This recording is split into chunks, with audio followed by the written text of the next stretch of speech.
C Joseph Vijay எனும் நான்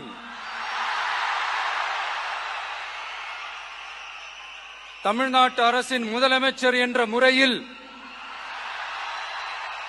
எனது கவனத்திற்குள்ளாவதும்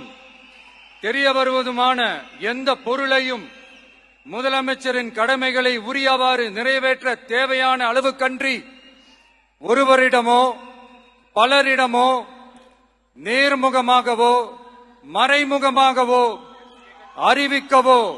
வெளிப்படுத்தவோ மாட்டேன் என்று ஆண்டவன் மீது ஆணையிட்டு உறுதிமொழிகிறேன்.